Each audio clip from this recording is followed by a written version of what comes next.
Kita teruskan lagi dengan chapter 5. Okay. The Malaysian Standard and Regulation. So hari ni macam saya beritahu itu, kita akan teruskan dengan standard. Okay. Food standard. Alright. So standard ini saya rasa korang dah familiar lah. Okay. Yang biasa kita katakan GMP. Okay. Standard GMP. Standard HACCP. Alright. So tu standard yang biasa kita guna pakai di Malaysia lah. Alright. So siapa yang buat standard ini sebenarnya? Okay. So standard, okay, development in food standard dalam Malaysia ni, okay, adalah berpandukan beberapa rujukan dan nutritional aspect, okay. Dan rujukan-rujukan itu terkandung kepada 3 bahagian. Okay.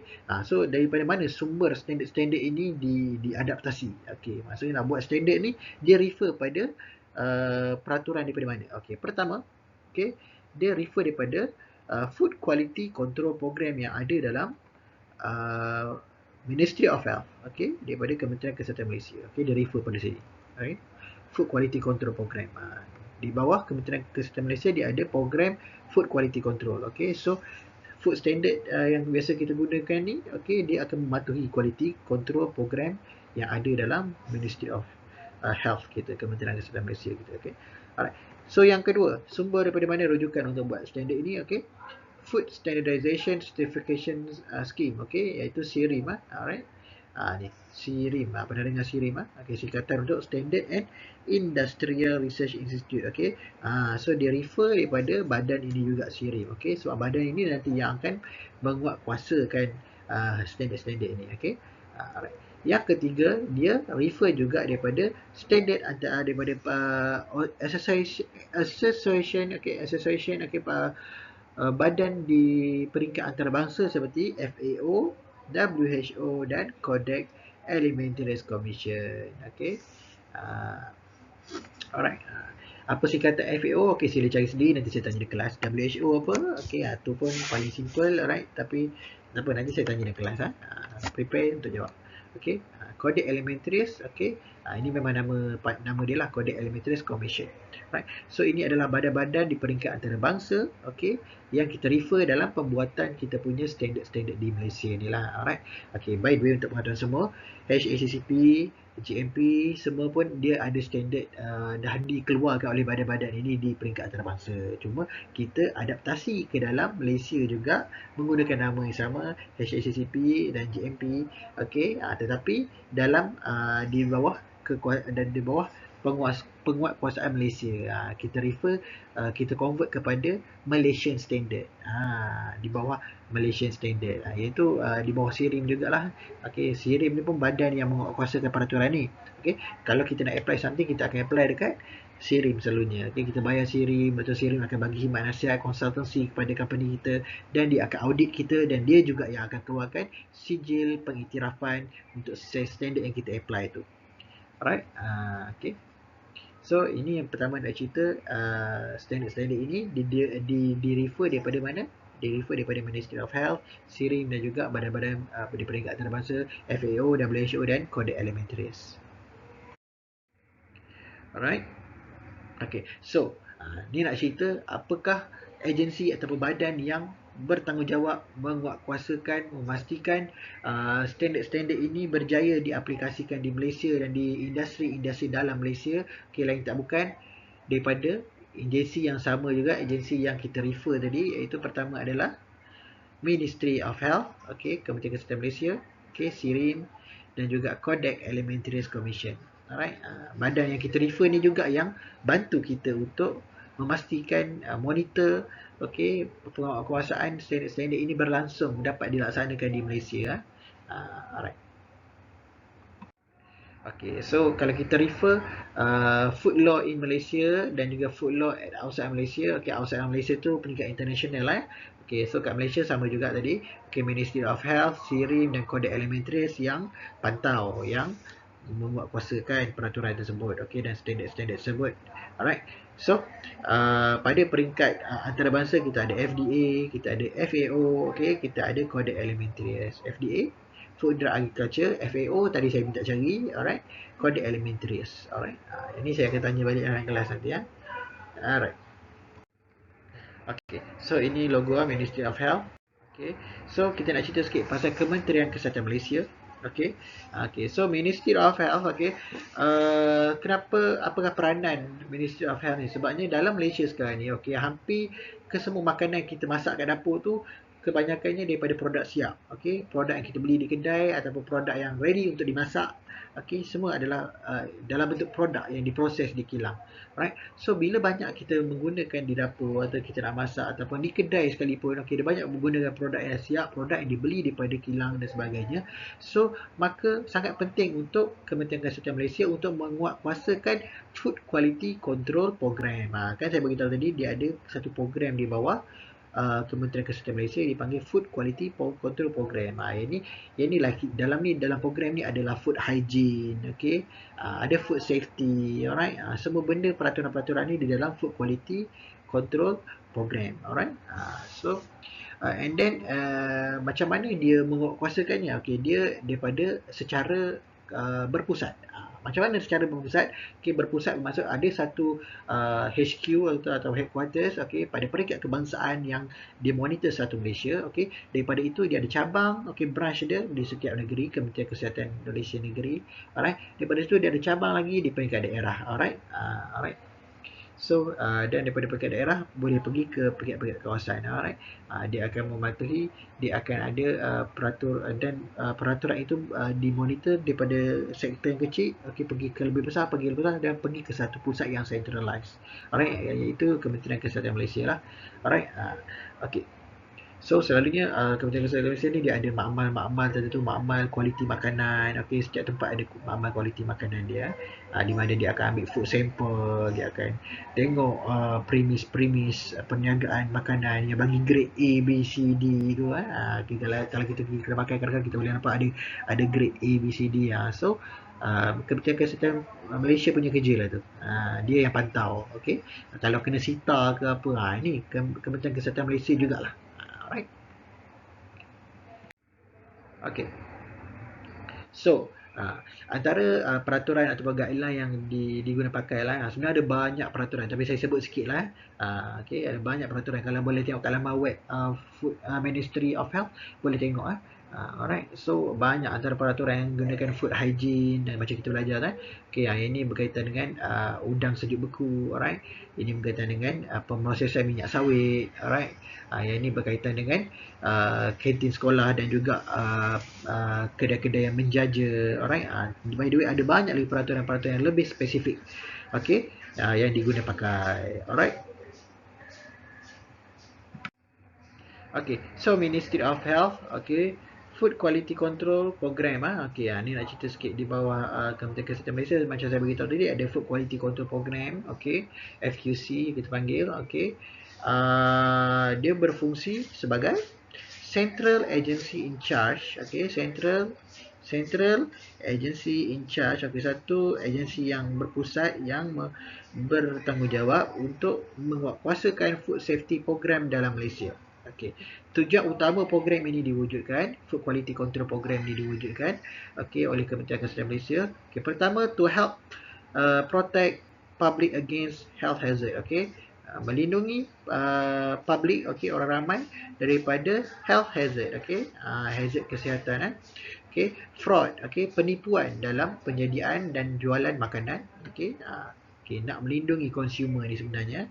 Alright. So yang kedua, tujuan objektif utama program ini diwujudkan, okay, greater emphasis is given to preventive and promotion aspect to food control rather than legal enforcement. Bermaksud lebih kepada langkah pencegahan daripada berlakunya hazard ni, okay, masalah keselamatan makanan, foodborne illness ni nak mencegah. Dia lebih kepada mencegah daripada enforcement, maksud lebih kepada mencegah daripada membuat tindakan. Okay, kalau dia tak mencegah, dia biar je benda tu berlaku, dia buat tindakan, dia samai macam tu, okay, dia akan terus berlaku, tak ada pengurangan. Alright, so dia lebih kepada kaedah pencegahan, so bagi kesedaran, bagi orang tahu maklumat macam mana hygiene, macam mana hazard yang ada dalam pemrosesan makanan. Okay, basically kalau korang pergi kursus dia adalah apa benda yang korang belajar dalam food engineering teknologi ni, semua korang boleh relate dan hampir sama. Mereka kata 100% sama lah. Okey, kalau akan datang korang nak berniaga, korang pergi kursus food handling. Food handling kalau untuk peniaga dia wajib pergi kursus handling, food handling. Alright. Basically saya rasa korang boleh score 100% sebab apa benda soalan dalam tu adalah soalan yang sama benda yang kita belajar dalam course kita ni. Tu betul hanya korang, okey. Boleh berniaga makanan. Okey. So next, strive to motivate and promote safe and hygienic preparation. Okay, handling and sale of food. Okay, dia tujuan untuk motivasi, okay, bagi motivate dan juga promote safe. Okay, dia menggalakkan persekitaran penyediaan makanan yang hygienik, okay, bersih, okay, selamat, okay, suatu pemrosesan dan suatu handling produk lah dalam food industry kita. Okay, dia nak menggalakkan penghasilan produk yang bagus, selamat, berkualiti. Alright, so next, yang terakhir, program ini juga untuk motivate public, okay, untuk bagi pendedahan dan juga bagi motivasi kepada orang ramai pengguna, okay, macam mana kesedaran terhadap makanan-makanan yang bersih perlu diambil lah. Macam mana makanan yang bersih kita ambil, alright, bagaimana keadaan dia, okay, apa ciri-ciri makanan yang bersih, macam mana kalau kita nak tahu makanan tu ada masalah ke, makanan itu pernah ada adulteration, ada pernah orang tipu ke, alright, ataupun macam mana kita nak report, okay, itu pun kita juga diberi maklumat kepada consumer supaya consumer tahu hak mereka, okay. Alright. Okay, so tadi habis mengenai Ministry of Health. Okay, sekarang kita tengok agensi, okay, yang kita sebut sebagai SIRIM. Korang pasti dengar perkataan SIRIM. Okay, so SIRIM ini, okay, ini logo sebenar dia, SIRIM. Okay, so SIRIM ini, okay, dia provide ground assistance in technical upgrading industry. Okay, dia membantu, dia bagi satu, dia lebih kepada pembantu sebenarnya, SIRIM ni, okay, dalam food industry ni. Okay, so dia juga yang membantu industri kita menghasilkan produk-produk yang menuju ke arah rakyat Malaysia punya kesukaan, demand, okay. Alright, so dia akan bantu untuk macam mana produk itu akan menerima acceptability, okay, keterimaan oleh produk oleh penduduk setempat ataupun rakyat Malaysia.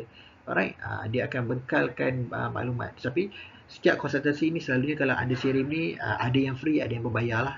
Okay, selalu kalau di bidang industri dia orang akan bayar dan bagi maklumat lah. Alright, so it was established with Major Standard Institution of Malaya. Okay, ni nama badan yang turut ada dalam SIRIM. Okay. Alright, okay, and National Institute for Scientific and Industrial Research. Okay, okay, under the law of Malaysia Act. Okay.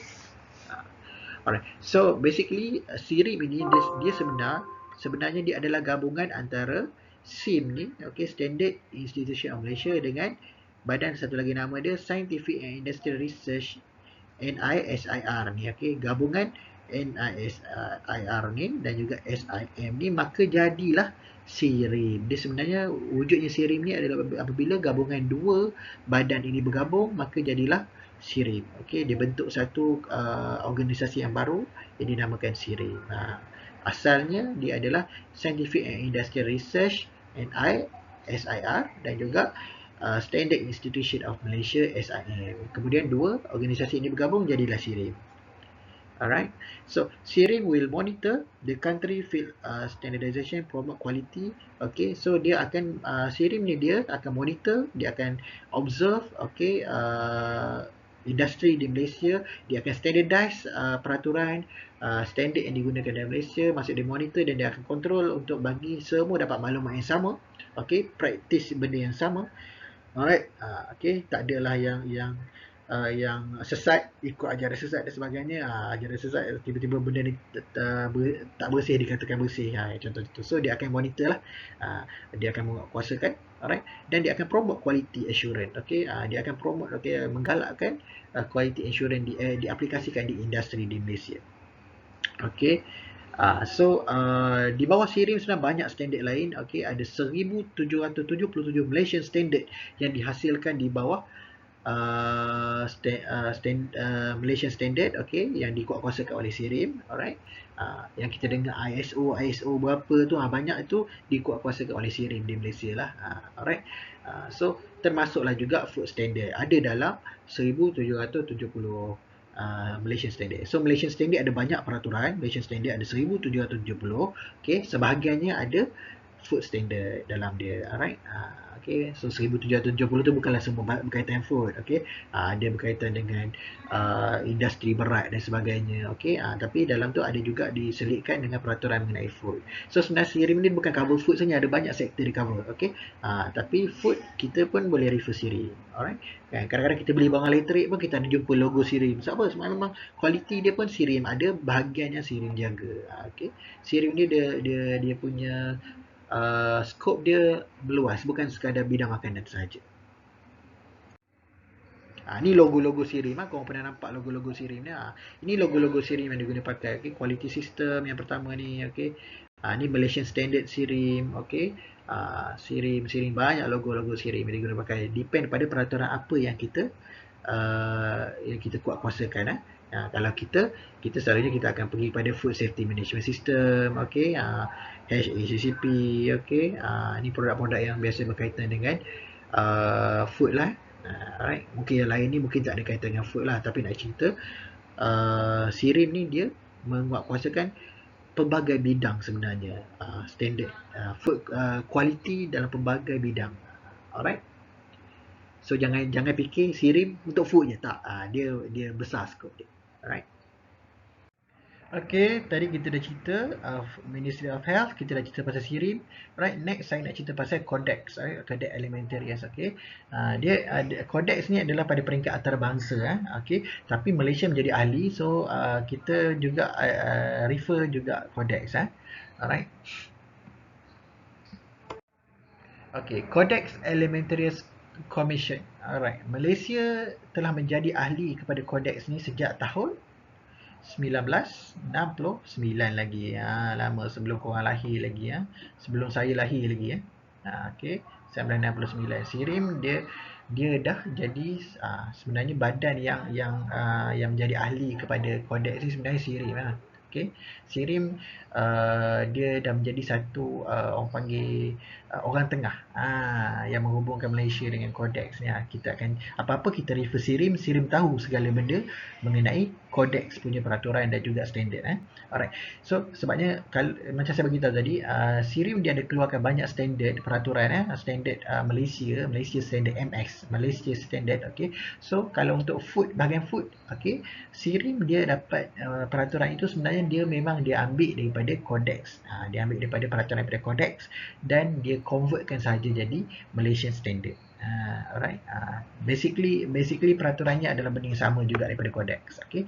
Cuma melalui SIRIM dia namakan balik peraturan daripada Codex tu jadi Malaysian Standard. Alright.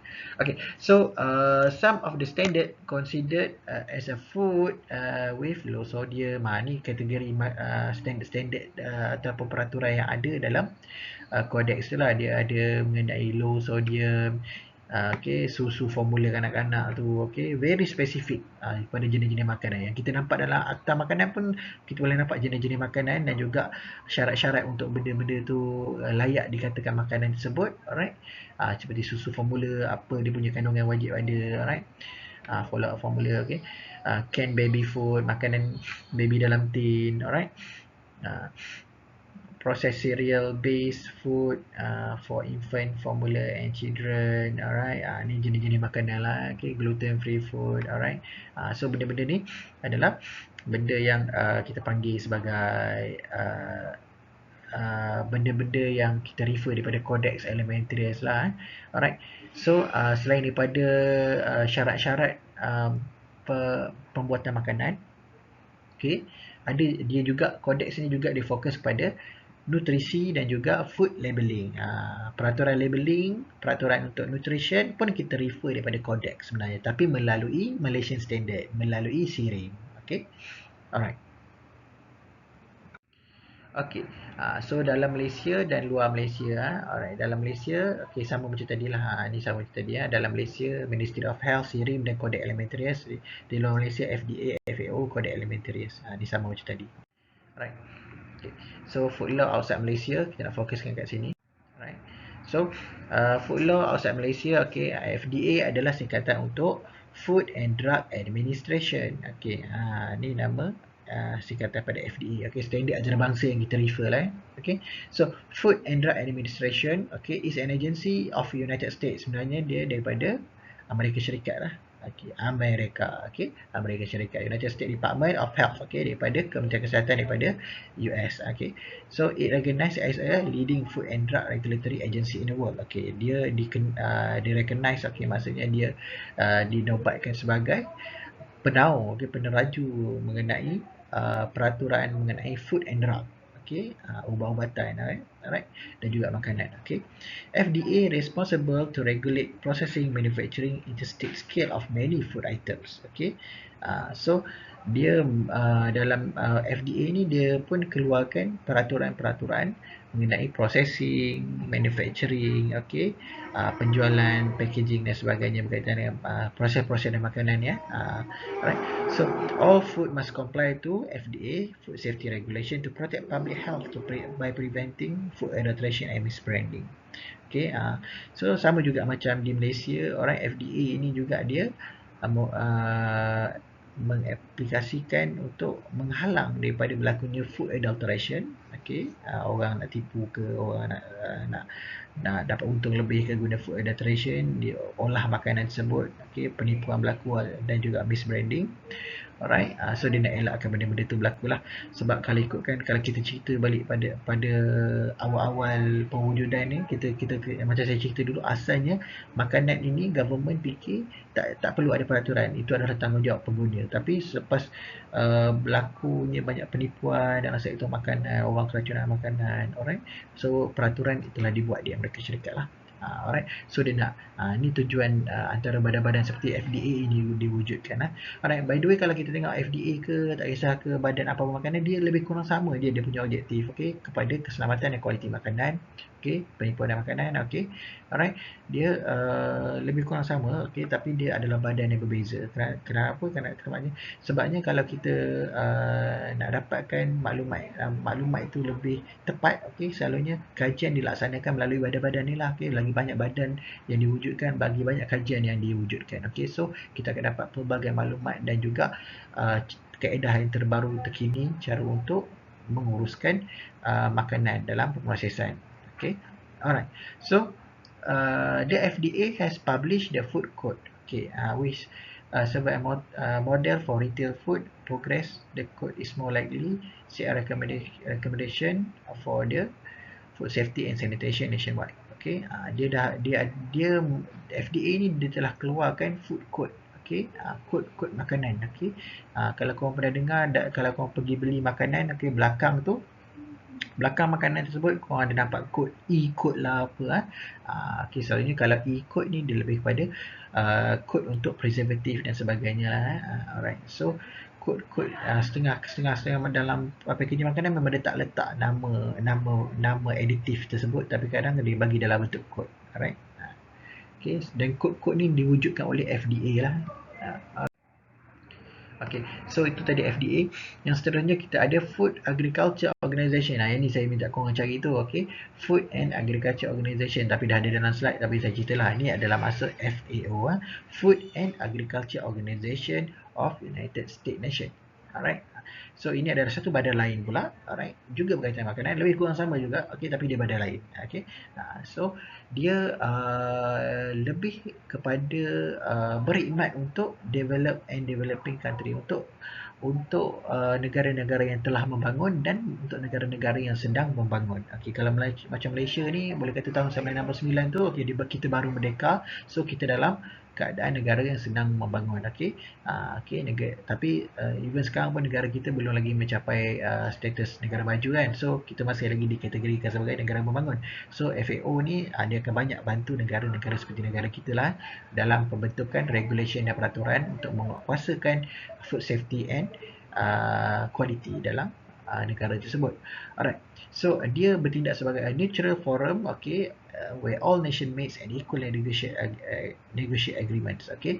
So dia adalah sebagai satu orang panggil host, okay, dia menguruskan satu forum, okay, perdebatan ataupun hujah antara beberapa negara, okay, berkaitan dengan makanan, okay. So dalam dia orang berhujah ini, bermusyawarah, okay, dia orang ada isu-isu yang dibangkitkan, okay, perdebatan berlaku, okay, dan juga maklumat-maklumat baru dimasukkan. Alright, so FAO ni yang dalam FAO ni, dalam council dia ni, dalam mesyuarat dia yang menentukan, okay, apakah keputusan kepada masalah-masalah makanan yang berlaku dalam setiap negara. Alright, so okay, contohnya masalah forestry, okay, perhutanan, dan juga masalah fishery, okay, hasil laut. Alright, so dia basically apa yang diutarakan, apa yang dihujahkan dalam FAO ni, dia selalunya dia berkaitan dengan orang panggil memfokuskan kepada good nutrition untuk semua orang. Macam mana dia nak pastikan semua orang tiada masalah nutrisi. Macam mana nutrisi ni nak sampai kepada seluruh orang di seluruh dunia. Alright. Okay, badan yang ketiga, okay, kita ada WHO, World Health Organization. Okay, WHO. Okay, so specialized agency for health. Okay, dia lebih kepada kesihatan. Okay, telah diwujudkan pada 7 April 1948, lagi lama. Okay, and its objective, okay, attained by all people highest possible level of health. Okay, World Health Organization ini nak pastikan semua orang dapat mencapai satu level kesihatan yang paling tinggi. Alright, so dia nak menurunkan masalah kesihatan yang berlaku dalam dunia lah. Okay, so setiap datanya diambil dan dimonitor lah. So setiap kali masalah kesihatan berlaku, dia akan kaji apa punca, adakah disebabkan makanan dan sebagainya. Okay, so selalunya WHO ni pun dia akan bekerjasama dengan badan-badan seperti FAO, FDA, okay, Codex Alimentarius dan sebagainya. Alright. Okay, yang terakhir Codex Alimentarius, okay, diwujudkan ni pada peringkat antarabangsa. Pada peringkat antarabangsa, Codex Alimentarius, okay, diwujudkan pada 1963. Okay, diwujudkan oleh siapa? Okay, Codex Alimentarius ni sebenarnya diwujudkan oleh FAO dan WHO sebenarnya. Dia orang wujudkan Codex ini untuk dia orang bentuk food standard seperti GMP, HACCP tadi. Okay, so Codex dia protecting health consumer, okay, bertujuan untuk melindungi kesihatan pengguna dan ensuring fair trade practice, okay, memastikan ada jual beli, okay, perdagangan makanan yang sihat lah, yang tidak ada adulteration dan sebagainya.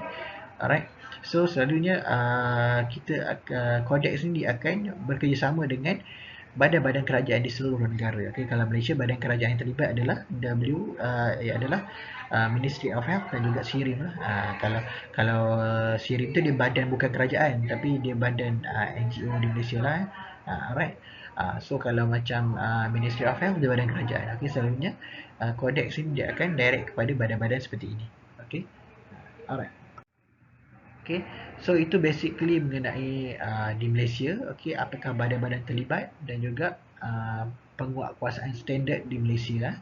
Okay, so badan-badan biasa kita boleh nampak association, okay, badan, alright, seperti FDA, FAO, WHO, itu pada peringkat antarabangsa. Pada peringkat dalam Malaysia kita ada Ministry of Health, kita ada SIRIM, kita ada Codex Alimentarius Commission. Okey, sebelum kita habis, okey, korang nampak, okey, pada peringkat antarabangsa ada Codex, pada peringkat internal, okey, pada peringkat dalam negara ada Codex. Apa bezanya? Okey, basically, okey, cerita macam ni. Okey, pada peringkat antarabangsa nama dia Codex Alimentarius sahaja. Okey, di Malaysia SIRIM dia jadi orang tengah, dia jadi ahli. Okay, Malaysia dah register sebagai a part of Codex Alimentarius Committee. Okay, ahli dalam Codex Alimentarius. So pada peringkat Malaysia dalaman, kita namakan organisasi itu sebagai Codex Alimentarius Commission. Ahli Codex Alimentarius. Okay, kalau pada peringkat antarabangsa dia Codex Alimentarius saja. Okay, pada peringkat Malaysia dia Codex Alimentarius Commission. Boleh tengok balik slide yang sebelum ni, bezakan antara dua tu. Alright. Okay, so that's all for chapter 5. Okay, nanti kita akan bincang lebih lanjut di kelas. Apa-apa soalan tak faham, boleh refer balik slide ini. Okay, tengok balik rakaman. Alright, dan juga boleh tanyakan dalam kelas. Okay, so I think that's all for today. Thank you very much. Assalamualaikum.